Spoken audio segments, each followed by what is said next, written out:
বুঝতেছি না কেন যে একটার পর একটা বাচ্চা অসুস্থ হচ্ছে, সবচেয়ে চঞ্চল বাচ্চাটা অসুস্থ, খুবই খারাপ লাগতেছে আমার। Please like and follow. Hello everyone, this is Fatema, welcome Fatema blogs. সকাল সকাল উঠে এই যে লাউ শাক কাটতেছি। লাউ শাকটা একদমই ফ্রেশ এনেছে, সো সেই জন্য ভাবলাম আমি নিজের হাতেই কাটি। আসলে নিজের হাতে কেটে রান্না করার মধ্যে না, বুঝছেন, একদম ডিফারেন্ট একটা টেস্ট আছে, আর হেল্পিং হ্যান্ডরা করলে ওটা আরেকটা টেস্ট আসে। তো সেই জন্য আমার যে জিনিসটা পছন্দ হয় সবসময় আমি নিজের হাতে কেটে রান্না করতে পছন্দ করি। তো যাই হোক, রান্নাটা পরে করবো। আর এখন যেহেতু সামনে ঈদ আসতেছে, তো অনেক কাজ আছে, যেহেতু কার্টেন বাসা ক্লিনিং সব করতে হবে। কিন্তু এর মাঝখানে হলো সায়ান বুড়োটার হঠাৎ করে জ্বর আসছে। জায়ানটা সুস্থ না হইতে হইতে সায়ানটা আবার অসুস্থ হয়ে যাচ্ছে। বুঝি না বাচ্চাদের কি হচ্ছে। সবাই প্লিজ আমার বাচ্চাগুলোর জন্য একটু দোয়া করবেন, কারণ হুটহাট বাচ্চাগুলো ইদানিং অসুস্থ হয়ে যাচ্ছে কোনো কারণ ছাড়াই। So, যারা মাসাল্লাহ সুস্থ আছে, কিন্তু সায়ানটা অসুস্থ। তো যারাকে বললাম যে যারা, তুমি ভাইয়ের একটু খেয়াল রাখতে পারো না, ভাইটা কেন অসুস্থ হচ্ছে? যারা বলে ঠিক আছে মাম্মা, আমি ভাইয়ের খেয়াল রাখবো। এই যে খেয়াল রাখতে বলে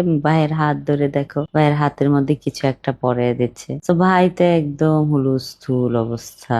সে হলো বোনকে ছাড়া বাঁচেই না। বোনের সাথে এই যে একটু দুষ্টামি করে আবার টায়ার্ড হয়ে শুয়ে পড়লো সে। তার অনেক বেশি শরীর খারাপ, কারণ সে হলো আমার বাসার সবচেয়ে চঞ্চল বাচ্চা। সেই যদি মন খারাপ করে থাকে না, ভাল লাগে না। এই যে দেখেন দুইজনের মাঝখানে আবার একদম মারামারি করে ফেললো। তোর মামা বলল যে তোমরা কেন মারামারি করছো, যারা কাইনা কোলে বসালো। সেই জন্য সায়ান চুপচাপ রাগ হয়ে বসে গেল। আমি আবার চলে গেলাম রান্নাঘরে, যেহেতু রান্না করতে হবে। আমার এভরিডেই রান্না করতে হয়, আর আমি রান্না করতে অনেক বেশি পছন্দ করি। কেন পছন্দ করি ওটা একটা রিজনও আছে, কারণ আমার হাজবেন্ড, আমার বাচ্চারা খুব মজা করে আমার হাতের খাবার খায়। সেই জন্যই বেসিক্যালি রান্নাটা করা হয়। আর যারা সারাক্ষণ আমার ফেসবুকে দোষ ধরে বেড়ান যে আমি চুল খুলে রান্না করি, তাদের জন্য এই ভিডিওটা। যে দেখেন আমি সবসময় চুল বেঁধেই রান্না করি, জাস্ট ভিডিওর টাইমে আমি চুলটা খোলা রাখি সৌন্দর্য দেখানোর জন্য। সেই জন্য ভাল লাগে আমার নিজের কাছে। আর এই যে দেখেন সায়ান বুড়ো, সে এখানে হলো বাহিরে যাওয়ার জন্য আমার সাথে বায়না ধরতেছিল। তারপর হলো সে ছাদে চলে গেল। ছাদে চলে যায় কার জানি একটা পুরোনো একটা গাড়ি পাইছে, সেই গাড়িটা নিয়ে আসছে।